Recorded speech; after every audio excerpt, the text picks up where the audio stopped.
அஸ்ஸலாமு அலைக்கும் வரஹ்மத்துல்லாஹி வபரகாத்துஹு. Welcome to Afnas creations. இன்றைக்கி நம்ம வாழைப்பூ பொரியல் எப்படி பண்ணுறதுன்னு பார்க்கலாம். இப்போ நான் வாழைப்பூ க்ளீன் பண்ணி எடுத்திருக்கேன்.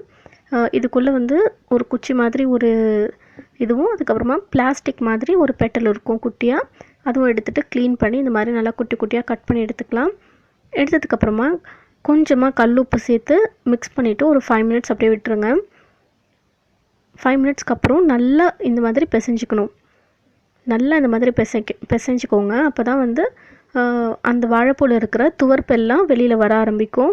இப்போ 2 மினிட்ஸ் போல் ஆயிருக்கு. இப்போவே லைட்டாக வெளியில் வர ஆரம்பிச்சிருச்சு. இப்போ நம்ம இன்னும் கொஞ்சம் நேரம் இதை நல்லா பிசைஞ்சு எடுத்துக்கலாம். இப்போ 5 மினிட்ஸ்க்கு அப்புறமா எப்படி இருக்குன்னு காட்டுறேன். இப்போ 5 மினிட்ஸ் ஆனதும் இந்த மாதிரி துவர்ப்பெல்லாம் வெளியில் வர ஆரம்பிச்சிருச்சு. இப்போ நம்ம இதை நல்லா பிழிஞ்சிட்டு வேறு ஒரு பிளேட்டில் மாற்றி வச்சிடலாம். இந்த மாதிரி துவர்ப்பெல்லாம் வெளியில் வர அளவுக்கு நல்லா பிழிஞ்சு எடுத்துக்கோங்க. பிழிஞ்சிட்டு நம்ம இப்போது வேறு பிளேட்டில் மாற்றிட்டு இதுக்கப்புறமா இதை ஒரு பிளெயின் வாட்டரில் மறுபடியும் நம்ம அலசி எடுத்துக்கணும். எதுக்காக அப்படின்னா, நம்ம ஃபஸ்ட்டு உப்பு நிறைய சேர்த்துடணும்ல, அந்த உப்பெல்லாம் வாழைப்பூலியே இருக்கும். ஸோ அந்த உப்பெல்லாம் போகிறதுக்காக இந்த மாதிரி நம்ம அலசி எடுத்துக்கலாம். இப்போது இந்த மாதிரி நல்லா அலசினதும் தண்ணி எதுவுமே இல்லாமல் நல்லா ஒட்டை பிழிஞ்சு எடுத்து நம்ம பிளேட்டில் வச்சுக்கலாம். இந்த மாதிரி தண்ணி எதுவுமே இல்லாமல் நல்லா பிழிஞ்சு எடுத்துக்கோங்க. ஃபுல்லாக பிழிஞ்சு எடுத்ததுக்கப்புறமா இப்போது நான் எடுத்து வச்ச இந்த வாழைப்பூ இப்போ நான் காட்டுற பாருங்கள், இந்த அளவுக்கு ட்ரையாக இருக்கணும், தண்ணி எதுவுமே இல்லாமல். இது கூட 1/2 டீஸ்பூன் மிளகாய்த்தூள், கொஞ்சமாக மஞ்சள் தூள், 3 காஞ்ச மிளகாய், 1 டீஸ்பூன் கடுகு, அப்புறமா 2 கொத்து கருவேப்பிலை, ஒரு பெரிய சைஸ் வெங்காயத்தை இந்த மாதிரி ஸ்லைஸாக கட் பண்ணி எடுத்துருக்கேன். இது அரிசி கழுவுன தண்ணி, அதாவது கழனி தண்ணின்னு சொல்லுவாங்க.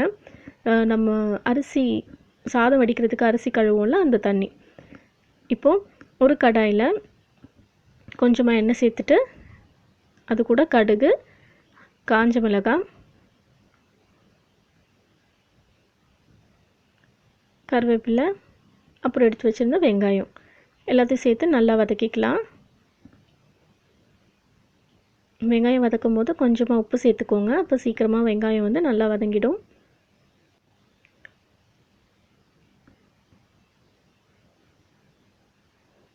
இப்போ வெங்காயம் ஓரளவு வதங்கினது நம்ம எடுத்து வச்சுருக்க வாழைப்பூ இந்த மாதிரி உதிர்த்து சேர்த்துக்கலாம். நம்ம பிழிஞ்சு எடுத்ததுனால அது அப்படியே கட்டி கட்டியாக இருக்கும். அது நல்லா இந்த மாதிரி உதிர்த்து சேர்த்துக்கோங்க. சேர்த்துட்டு இந்த மாதிரி நல்லா வதக்கிட்டு ஓரளவு நல்லா வதங்கினதும் இப்போ நம்ம எடுத்து வச்சுருந்த மிளகாய்த்தூள், மஞ்சள் தூள் எல்லாத்தையும் நம்ம உள்ளே சேர்த்துக்கலாம்.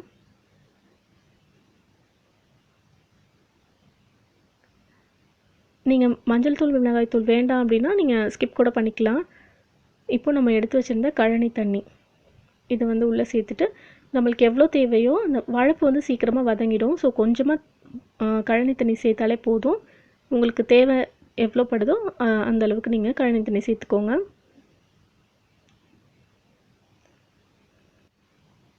இப்போ ஒரு 10 நிமிஷம் வேகட்டும். அவ்வளோதான், 10 நிமிஷத்துக்கு அப்புறம் வாழைப்பூ பொரியல் சூப்பராக ரெடி ஆகிடுச்சு. இப்போ நம்ம பவுலில் ட்ரான்ஸ்ஃபர் பண்ணிடலாம். இந்த வீடியோ உங்களுக்கு பிடிச்சிருந்தா லைக் பண்ணுங்கள், ஷேர் பண்ணுங்கள், கமெண்ட் பண்ணுங்கள்.